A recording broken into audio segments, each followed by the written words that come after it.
Hey, the countdown is on. I'm with the guy who has the beautiful voice of the Oklahoma Sooners. We date back to mid 2000s to 2012. Longtime friend, the Toby Rowland, the voice of the Sooners. Is that something that you have embraced? Is it on your business card? How does it fit into your life, your everyday life? I definitely embrace it. I don't deserve it, but it's a pretty cool title, you know? So I don't have any business cards, but it's I can't believe it. I don't feel worthy when you think of the men who have had this position before me, but I'm not running from it, so it's pretty neat. High production value in the open, by the way. Kudos Hey, to you for that. I You could tell appreciate you've that. got the professional TV background and everything. I think it's funny, and I think before I give everyone a tease of your work, I will say you need to follow Toby Rowland on Twitter. He does these beautiful, what's the term, vignettes, uh, scene setters, if you will, Uh-huh. from an OU perspective. And regardless of Right. what side of the Red River an individual loves, hates, it is it sends chills up my spine. I look forward to your scene setters every week there, Appreciate that. Toby. I appreciate that. That's very nice of you. That's something fun that we started that was just for our radio broadcast. Mhm. My second year on the job, it was just an audio scene setter that we played right before kickoff. And the as tends to happen at a large university, things end up kind of getting out of your hands and out of control pretty Yeah. quick. And the people, marketing people, liked it and decided to add video to it, and it became a bit of a monster.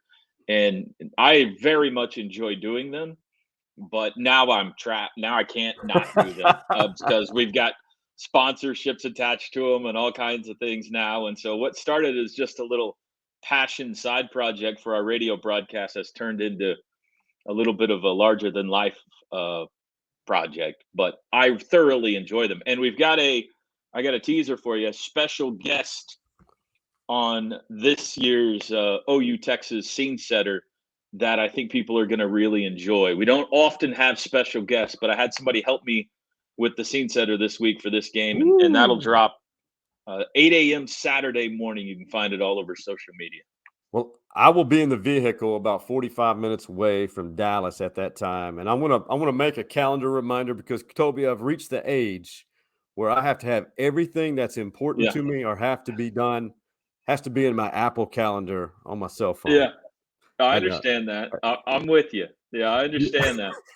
Hey, I Everything's want to harder play. to remember these days, isn't it? Oh my God. And it's not that we're overextended. I think our brains are trying to process so much and do things. We're perfectionists, even though I'm perfectly imperfect, if you will, Yeah.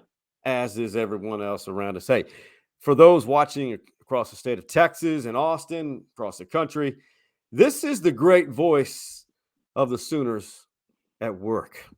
25, 20, 15, to the 10, to the 5, into the end zone, the minister, preach!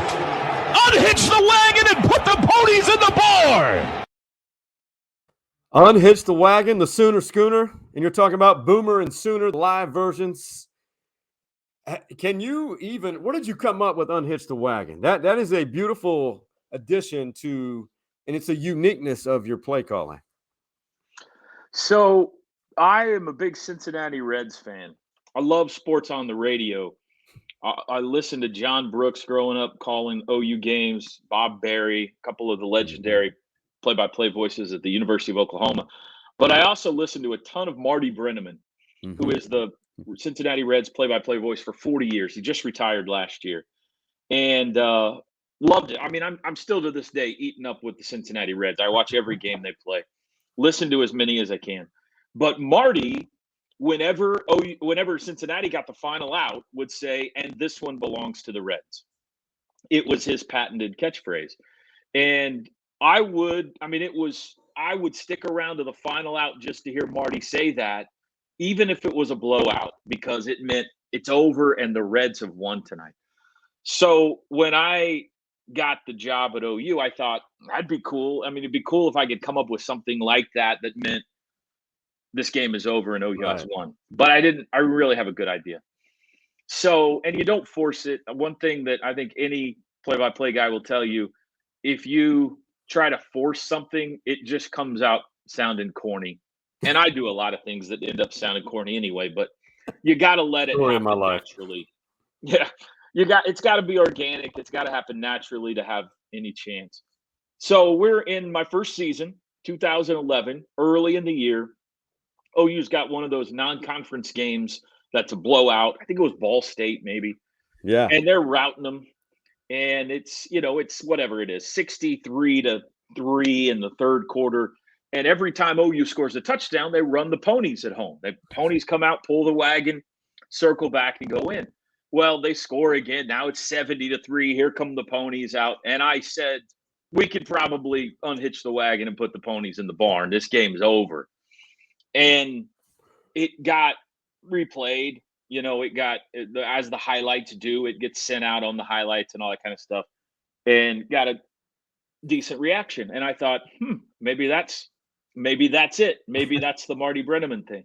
So the next time they secured victory and we know that's the play and the game is over, I said it again, and it just kind of snowballed from there. So I like the fact that it happened organically, and now we got books and T-shirts and all kinds of things. So it might be like the scene setter. It might be out of control, but that's how it came about. I love the genesis of stories like that behind where something was created, initiated. Of course, that's a beautiful thing, and it's also, if you look at this Red River Rivalry, two of the, and I know I'm biased, but I'm speaking the truth here. Please accept a compliment, Toby.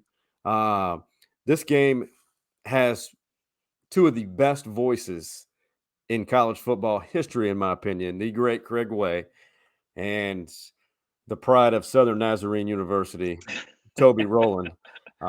Thank you for putting that on there, by the way. Oh, my God. People God. at Southern Nazarene appreciate that, too. I'm sure. One of the things I do remember, Toby played college basketball at SNU. From my time in OKC, I do remember that. I never got to see any pictures or any hidden video. Thank God cell phones were not around when we were in college. Well, I mean, you said the word played, which is not, I don't know how accurate that is. There's no pictures because it's kind of like Bigfoot. I'm not sure it really ever happened. My claim to fame is, to this day, I'm still regarded as the greatest fourth string point guard in Southern Nazarene history. So I was so bad. This is a true story. I was so bad that my senior year, before my senior year, my coach, Bobby Martin, came to me knowing what I wanted to do as a career, go into sports broadcasting. He said, basically, if you will give us the scholarship back that we're wasting on you, we will give you some equivalent money to start a sports information department for us. We didn't have a sports information department, and SNU was about to expand and add a bunch of sports. So, and part of that was I would get to call the basketball games, and in college I would get to start doing some broadcasting. And I thought, this is the greatest deal I've ever heard. Not only do I get a jump start on my career, but I don't have to run gassers anymore, and I'm not playing anyway. So that's a pretty good example of how terrible of a college basketball career I had. But I agree with what you said about Craig Way. Right. You're 50% right. Craig Way is not only fantastic, not only really good at what he does, he is so amazingly versatile in his ability to call any sport at any level and do it at the top of the game.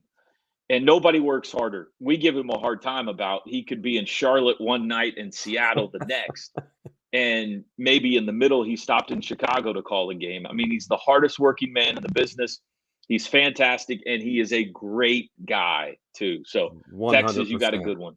He is I'm blessed to be able to say that I not only do I know you guys, I call both of you friends of mine. And in ways that you guys probably don't know. I know Craig has inspired me since I was in my mid-20s, and of course, I admired your work when you were on the TV side at oh my gosh, don't tell me Channel I forgot 9. to call it Channel 9. I almost forgot to call it. KWTV.